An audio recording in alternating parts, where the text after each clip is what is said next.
Hi, my name is Wesley Knowler. My final major project, entitled Dis, is a long-form essay in two parts that attempts to activate a cultural poetics of anorexia.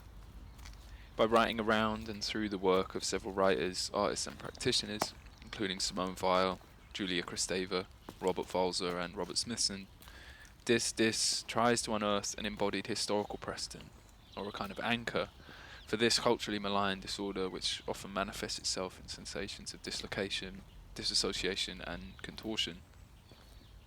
Fighting against this bodily disquiet, or searching for a sense of stillness or affinity, at the centre of the essays is my own anchor, a 17th century folly or fake ruin, which functions as both a methodology of and a metaphor for persistence. Ultimately, this seeks catharsis. It offers a way out of disordered embodiment by attempting to build a collective bodily past that, through the act of writing, might permit an alternative bodily future to take shape.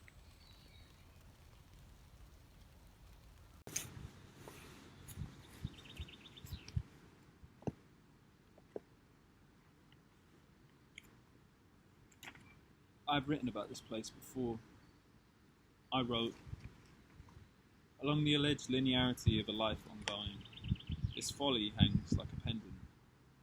It is cast with a cold weight, dully gleaming like black iron, and so the timeline bows, yanked inevitably towards a point of complete density. In order to sustain the weight of this presence, that line must become a loop, a chain, hung from the neck, rattling close, jostling amidst waxing days. Yet in orbiting something there is not a loss of forward movement, and in pendulous return there is to be found no friction. A loop is an end that has swallowed itself. Rebecca Schneider.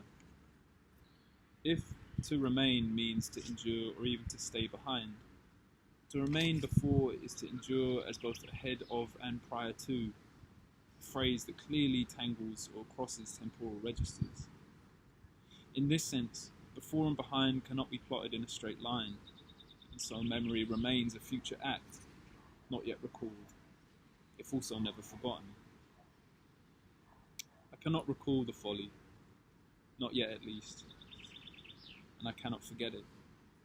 Despite having written about it here at length, the folly cannot be adequately recalled because whatever material presence it attests to, as an object from a false past, or later, as the locus of another, more recent history, earnestly my own, has been shattered by the feverish overlay of barely glimpses, fabricated half-memories, and the pitiable spasms of a meagre nostalgia, each of which endure as potential falsehoods, and together remain as a series of future acts, continuing to write towards and through the folly, to cast oneself out again and again onto that sea-bitten cliff edge, is to give sustenance to this conceit.